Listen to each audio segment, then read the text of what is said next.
Salut la compagnie, c'est Jules Melon et aujourd'hui dans un procédé critique, au réveil et dans des circonstances assez particulières, je vous l'avoue, certaines et certains sont au courant déjà puisque je l'ai annoncé sur certains réseaux. J'ai connu un deuil familial hier, j'ai perdu mon papa et voilà, au lendemain donc, de cette nouvelle, il y a quelques jours, au moment de la publication de cette vidéo, j'ai décidé de parler d'un film qui a marqué mon enfance, que j'ai découvert donc en VHS à l'époque. Je fais ceci en mode nostalgie, au feeling. J'imaginais pas le faire, franchement.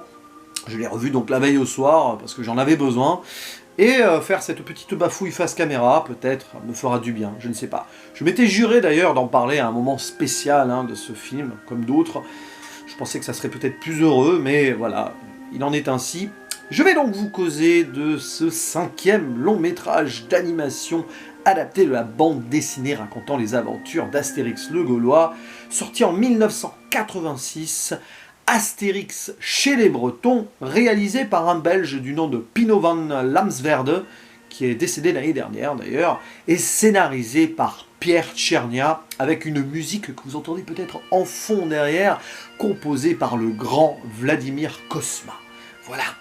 Et donc, au casting vocal, comme souvent, comme toujours, enfin à l'époque en tout cas, nous retrouvons quelques comédiens de doublage fort reconnus tels que Roger Carrel et Pierre Tornade dans les rôles d'Astérix et Obélix. Il y a également Serge Sauvion, qui joue une nouvelle fois César, celui qui faisait Peter Falk dans la série Columbo par exemple.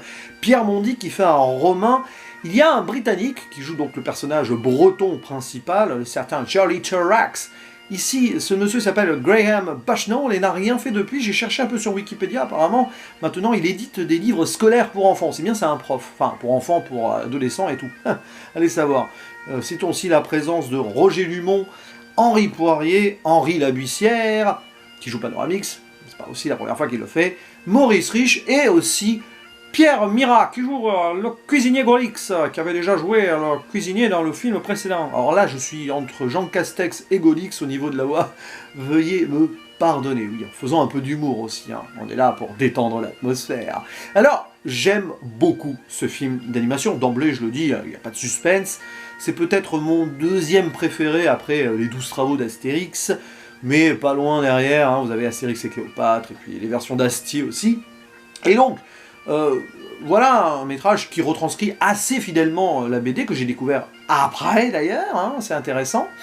Et donc, pour faire simple, on va suivre Astérix et Obélix qui vont se rendre en Bretagne, mais en Grande-Bretagne, enfin au Royaume-Uni, quoi, de l'époque, pas vraiment le Royaume-Uni.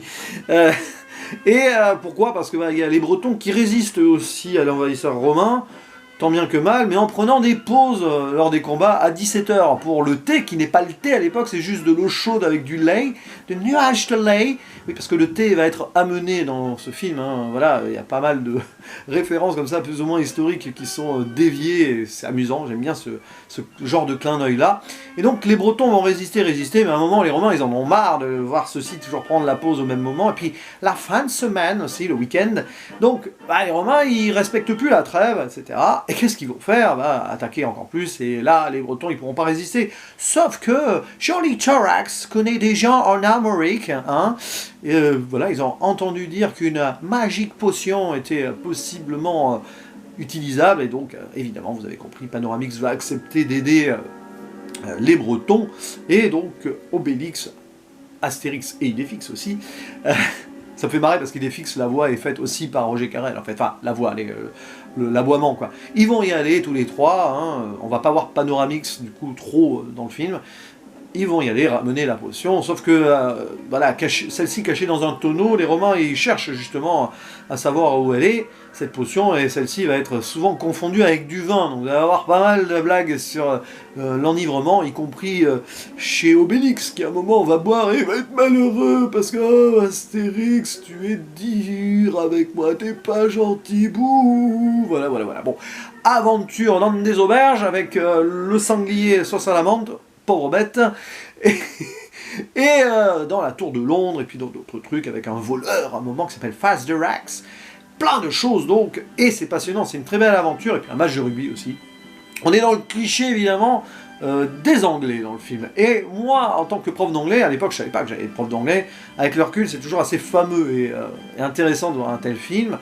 Ça joue sur le langage, parce que oui, les adjectifs sont mis avant les noms, puisqu'en anglais, vous savez qu'on met l'adjectif avant le nom, et en français, quand ils parlent français, les anglophones, bah, ils mettent l'adjectif avant le nom, et même Gobelix imite un petit peu la façon de parler. Voilà, ils sont fous ces Bretons, mais bon, il n'y a pas que les Bretons qui sont fous dans le film, évidemment, les Romains, et même les pirates. Ah oui, il y a des pirates, ah là là, ils prennent cher, encore une fois, les pirates. Voilà, donc, vous avez tous les ingrédients des aventures d'Astérix telles qu'on les aime. La BD là-dessus est géniale aussi, évidemment. Et j'adore ce film-là, voilà. Il y a quelque chose avec la BO aussi, extraordinaire BO donc de Vladimir Cosma, avec aussi cette musique de fin générique chantée par un groupe anglais qui s'appelle Cook the Books. Voilà, c'est des souvenirs qui restent à vie pour moi, ancrés dans mon cœur, dans mon esprit. Et c'est pas parfait, parce qu'il y a des moments, voilà, mais j'aime vraiment l'ensemble, l'animation est très bien, il y a quelque chose de plus coloré que d'habitude, je sais pas, j'ai toujours eu cette vision-là en voyant ce film d'animation, quelque chose de feel good, de joyeux, et ça m'a fait du bien de le revoir comme ça. J'ai traversé une journée vraiment, voilà, les mots me manquent, j'ai pas eu envie de regarder le film, normalement, comme je le fais en mi-journée, etc.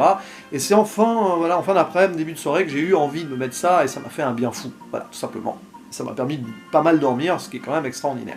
Donc voilà, cette vidéo existe, et ces souvenirs sont là et existent depuis toujours. Ça donne faim aussi, ce genre de film, même s'il y a le sanglier sauce à la menthe, à un moment, on a les petites douceurs, la charcuterie dans la cave de Golix, ça donne pas forcément envie de boire non plus, attention, oh là là, mais c'est vrai que les Romains, à un moment, pour trouver la potion, ils sont obligés de goûter, et il y en a certains qui sont ivres, sauf un d'ailleurs qui, enfin, il est ivre, mais il tient mieux l'alcool que les autres, le fameux Château Pétrus, qui va découvrir la potion d'ailleurs, même qui défixe va y goûter, enfin, voilà. Puis à un moment, j'aime bien aussi, mais sans en dire plus sur la fin, il y a un moment pseudo-dramatique où on pense que les Romains gagnent. Bon, voilà, avec la grenouille, après, voilà, si vous voyez l'idée, parce qu'il y a beaucoup d'animaux qui prennent de la potion dans ce film. Voilà, donc il y a des petits trucs comme ça qui sont très bien faits. Voilà, pour moi, c'est l'un des meilleurs. A noter qu'il y a eu une adaptation live action au service de Sa Majesté, avec Catherine Deneuve notamment. Ils avaient mis une reine d'Angleterre. J'en garde pas un souvenir horrible, mais il faudra que je le revoie. Ouais, c'est pas le pire, je pense, mais c'est quand même loin d'être l'un des meilleurs films live action de Astérix. Bref, en tout cas, j'étais content de vous en parler. Voilà, non sans émotion. Je ne savais pas si j'allais faire d'autres vidéos, ces prochains jours et tout. Il y en avait déjà de prévues, donc celle-ci est publiée alors que je suis probablement dans le sud, pour les raisons que vous imaginez. Je ne sais pas quelle sera la suite à très court terme de ma chaîne là au niveau vidéo. Peut-être qu'il y en aura toujours, tous les jours, peut-être pas, je ne sais pas, on verra bien. On va laisser le feeling agir, parce que même dans des conditions comme ça, dans des situations difficiles, la vie continue, et il faut profiter des bonnes choses. Et je vous avoue que faire ces vidéos comme ça, à la volée, à la volette, au débeauté, eh ben, ça fait du bien. Et c'est toujours un plaisir d'avoir vos commentaires et vos réactions. Voilà. N'hésitez pas à dire ce que vous pensez de ce film-là, d'autres films d'animation. Et je vais arrêter là avant que l'émotion me prenne trop. Je vous dis à la prochaine. Ciao.